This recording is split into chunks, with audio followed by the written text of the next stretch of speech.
Thank you so much, and hello, everybody. It's great to be at Vermont Technical College. Institutions like these are the backbones of our community. Senator Leahy, I am so grateful for your kind words. I'm even more grateful for your leadership over your 8 terms in the Senate. For decades, you have been a giant in the fight for a fair economy that works for everyone. Your work on the Lilly Ledbetter Act, your push for equal pay for the women's national soccer team, and your support for the reauthorization of the Violence Against Women Act.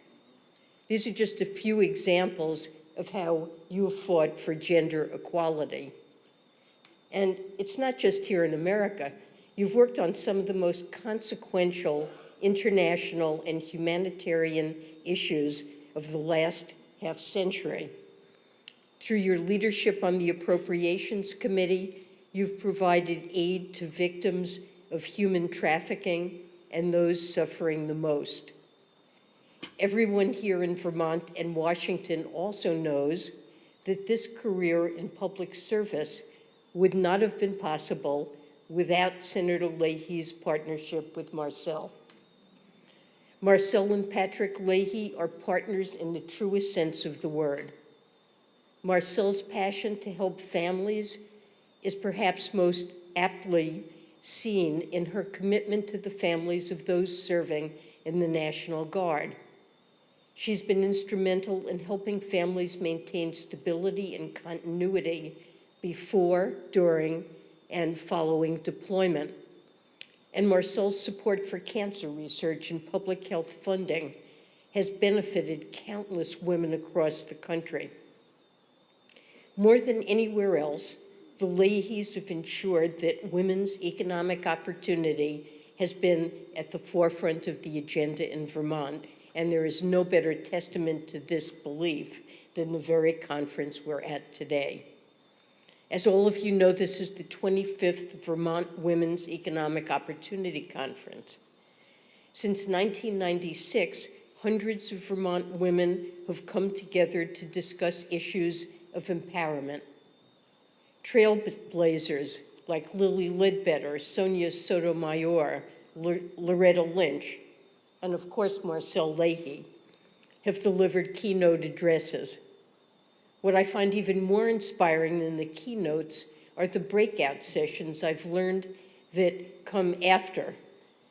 Through practical conversations about issues of everyday importance, Vermont women talk about the various barriers and the challenges they face, especially in their careers, and they support and lift each other up. Now, these issues are of special focus to me because I've lived a few of them. It was almost exactly 41 years ago that I was getting ready to re-enter the workforce after the birth of Robbie, my son. Now, I was immensely fortunate.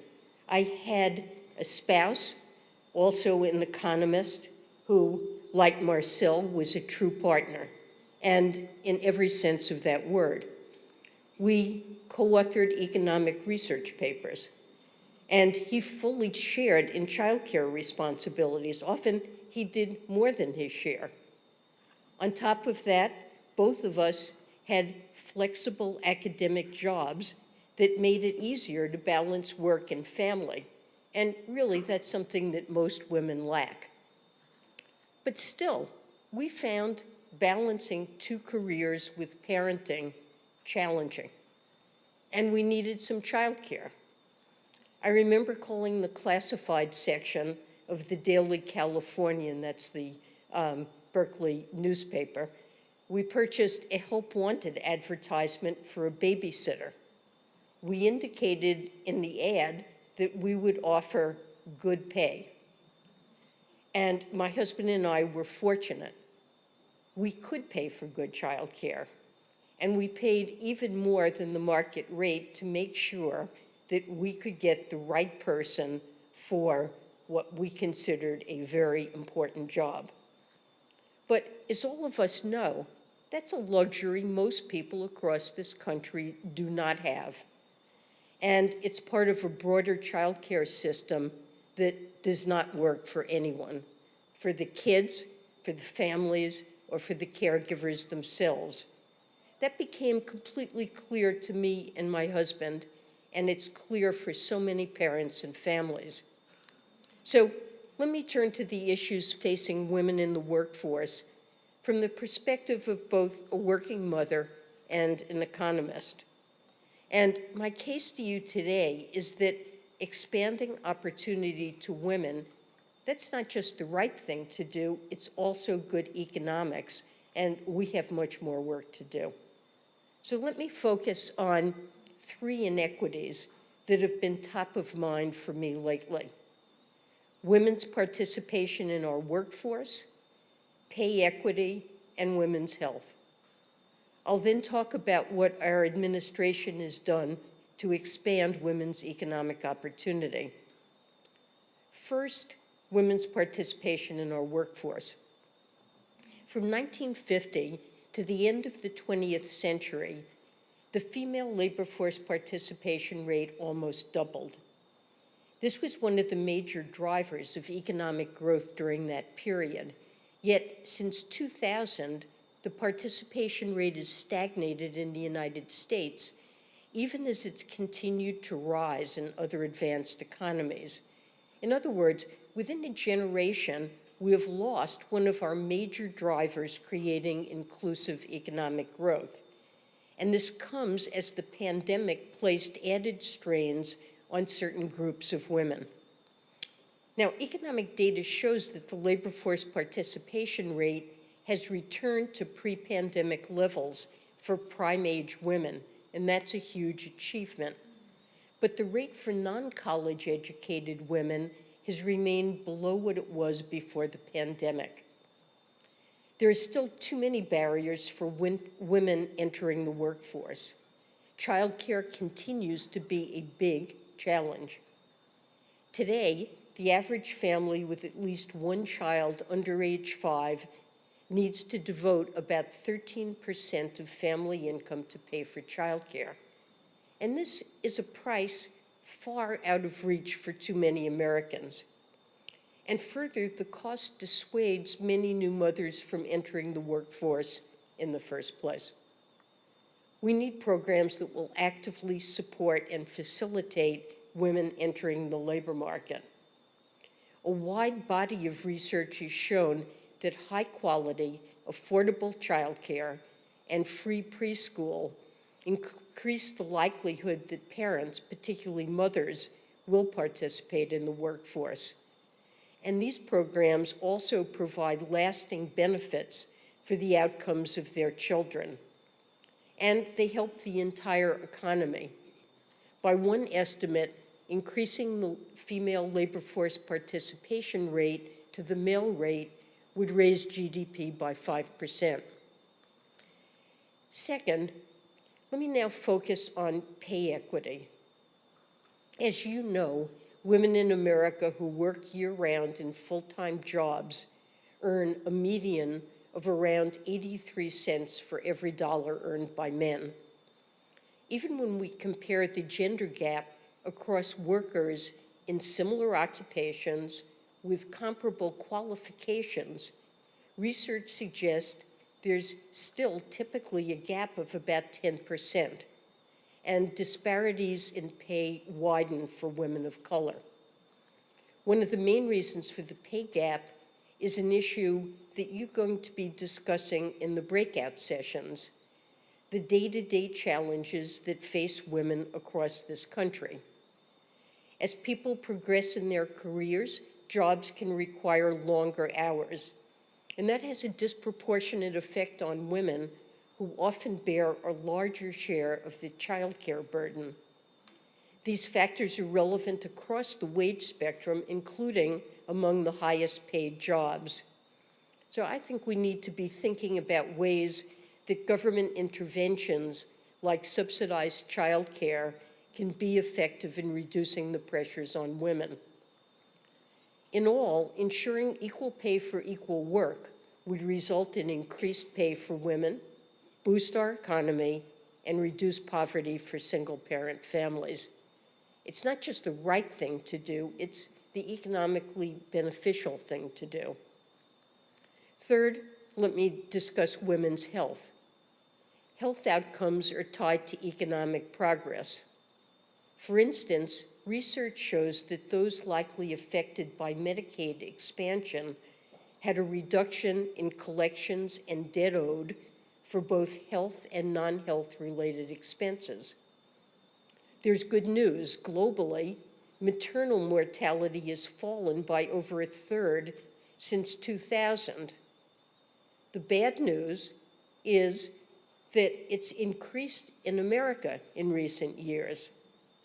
Access to care in this country has remained stubbornly tied to class, resulting in low-income and working mothers with worse treatment and poorer health outcomes than they should have. And the recent ruling by the Supreme Court only serves to exacerbate disparities in access to care. The court's recent decision overturning Roe v. Wade is a deeply consequential step backwards. I believe that denying women the ability to make decisions about when and whether to have children limits their ability to control their economic future and to make decisions that are best for them and their families. Access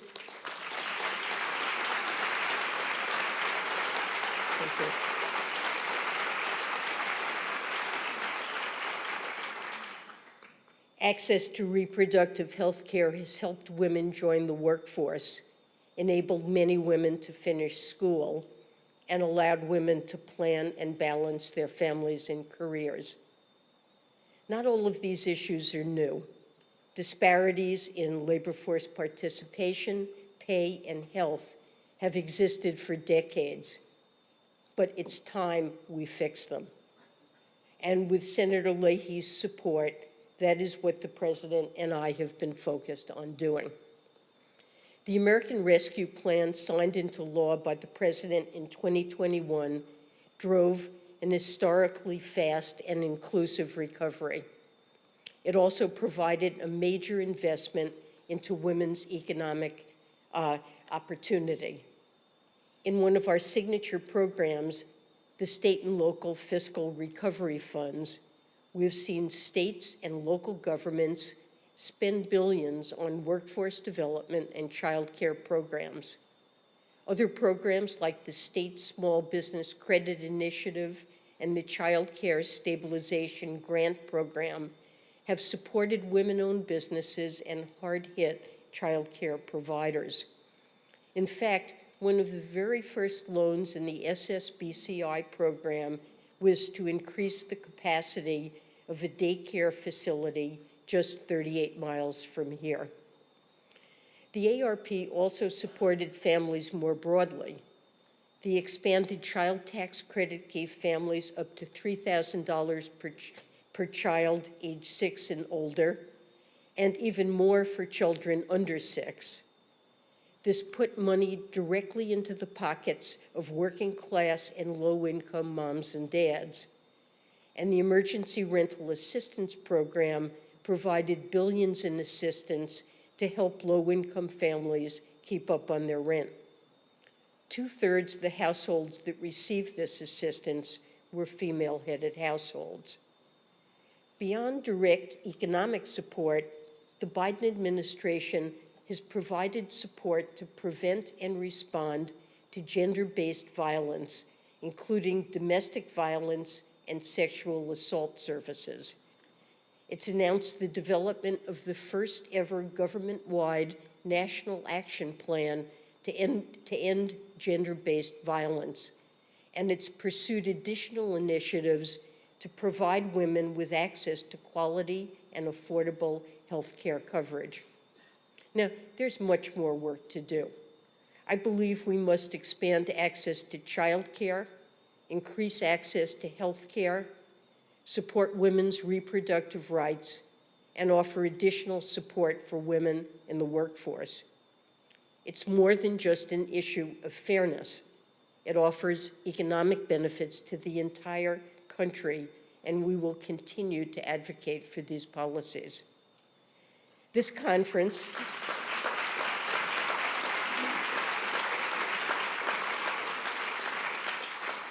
Thanks.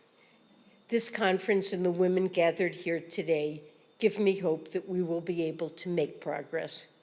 When I placed that ad in the classified section of the Daily Californian in 1971, a conference like this would have been unimaginable. Now in its 25th year, the conference has become a staple.